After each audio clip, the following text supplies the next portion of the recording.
C'est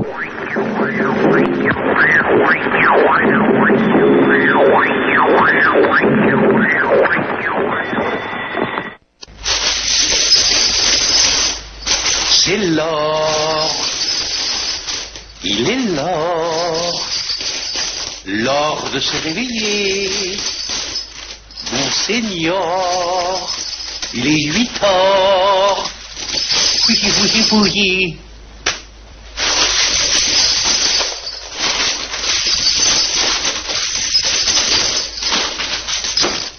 Il en manque une.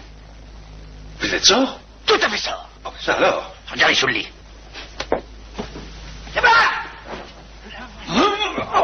Il est là.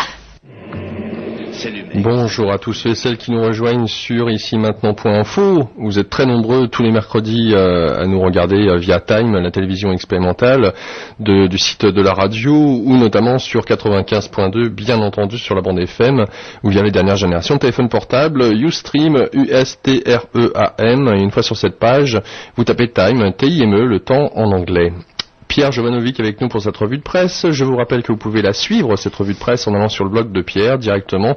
Vous tapez quotidien.com, je crois que c'est le plus simple, donc on va donner ceci. Oui. Hein, et voilà. Alors... Bonjour Laurent. Bonjour Pierre. Très intéressé de voir que Pôle emploi décide de passer des annonces pour rechercher des stripteaseuses, toujours intéressant. 67% des Français estiment que nos politiciens devraient travailler plus et gagner moins. Je trouve ça comique. 67%. Je m'attendais à plus, je dois dire. Mais c'est déjà pas mal, 67%. Voilà, zapping très riche. Et on peut voir à travers ce zapping, en tout cas cette semaine, tout particulièrement, que il y a une sorte de d'émulsion et on a des relents comme ça de 1930 un peu, tu vois, où effectivement il s'agit de montrer d'un certain côté qu'est-ce qu'être français, et on voit les difficultés à l'heure actuelle. J'ai une carte d'identité français, et bien il faut remonter aux arrière-grands-parents pour savoir où est-ce qu'ils sont nés. Enfin, c'est du délire total. Et puis avec donc Monsieur Luc Besson et de toute cette polémique sur l'identité nationale. Il s'agit de montrer du doigt les vilains, les méchants quelque part. Ça fait de la pub, ça fait de la promotion. En plus il y a les régionales, c'est magnifique. Donc tout le monde il est content, tout le monde il est gentil. Et j'ai beaucoup aimé l'intervention d'un représentant de la communauté musulmane, je ne sais pas qui c'était exactement, et il est vrai qu'à l'heure actuelle, vu le nombre de Français dans ce pays laïque qui sont d'obédience musulmane, d'encaisser tout ce qu'ils peuvent encaisser, moi je dis quand même chapeau, c'est vrai, je suis bien d'accord avec ça. Alors Pierre, par quoi commençons-nous ? Pour ma part, parce que ça a été le sujet ces 2 dernières semaines, la Grèce. Il y a beaucoup de choses qui se trament autour de la Grèce et les événements s'accélèrent. Cela a été une semaine extraordinaire, dans le sens où là, j'ai toutes les dépêches étalées là devant moi, et je me rends compte qu'en fait la Grèce a littéralement effacé le véritable problème que j'ai pu voir également cette semaine, c'est-à-dire que le tsunami des licenciements continue et personne n'en a parlé. Donc on va revenir dessus parce que c'est un travail de recensement absolument considérable. Je la dois à beaucoup de nos lecteurs qui m'en informent, ainsi qu'à d'autres sites. Mais c'est absolument effrayant. Donc le tsunami continue. Donc préparez-vous, prenez des cours de natation si vous ne savez pas nager. Allez chercher des bouées de sauvetage. N'hésitez pas à partir avec une bouée de sauvetage au boulot, parce que ce que je vois arriver est absolument effrayant, littéralement. On va y revenir tout à l'heure. Mais bien entendu, ça, on ne vous en parlera pas, parce que non, tout va bien. Tout va bien. Tout va bien. C'est parfait.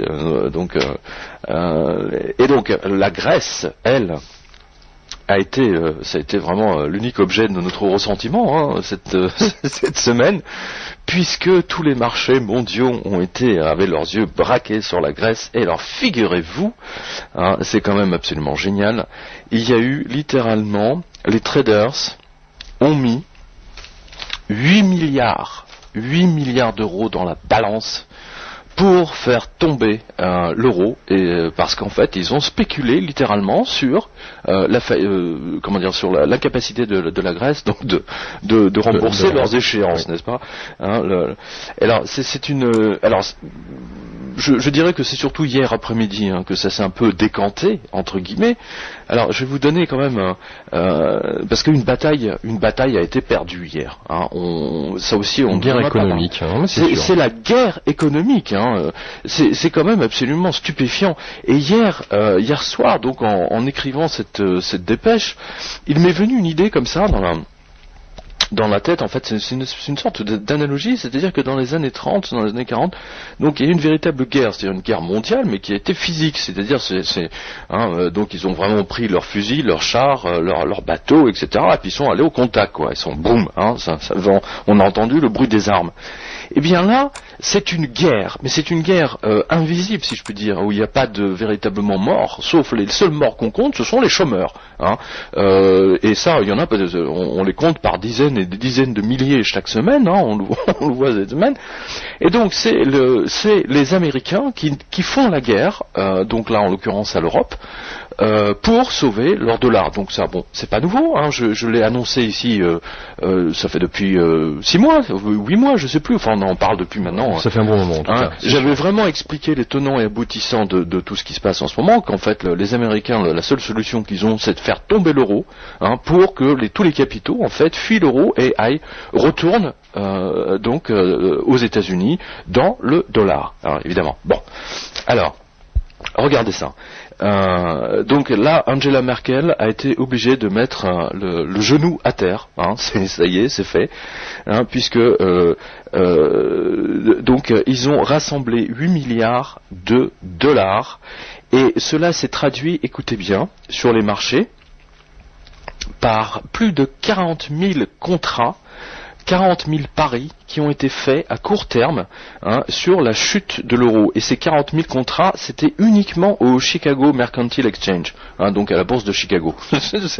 Alors donc, je vous épargne Wall Street, je vous épargne Londres, etc., toutes les autres places anglo-saxonnes, mais rien qu'au Chicago Mercantile Exchange, 40 000 contrats. C'est-à-dire, grosso modo, imaginez, on va simplifier ça, imaginez que qu'ils ont embauché en fait un tueur à gages pour mettre une balle dans la tête de l'euro. Voilà.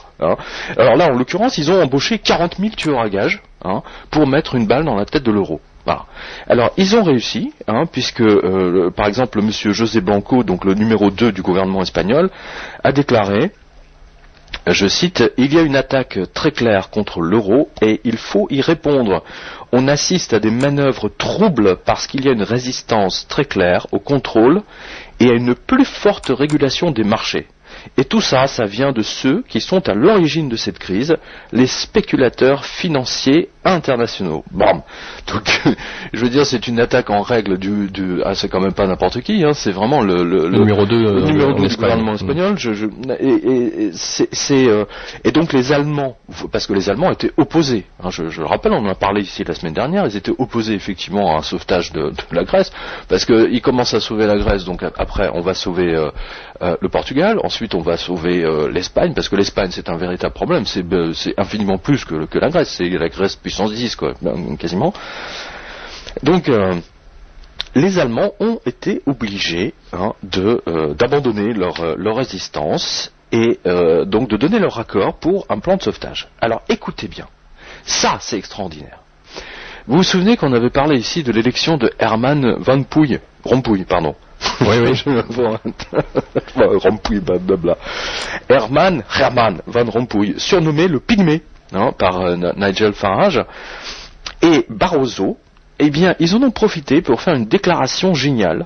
Donc, je vous la résume. C'est le moment de dépouiller tous les pays européens du peu d'indépendance économique qui leur reste pour la confier à un gouvernement économique européen unique. Et voilà. On y arrive.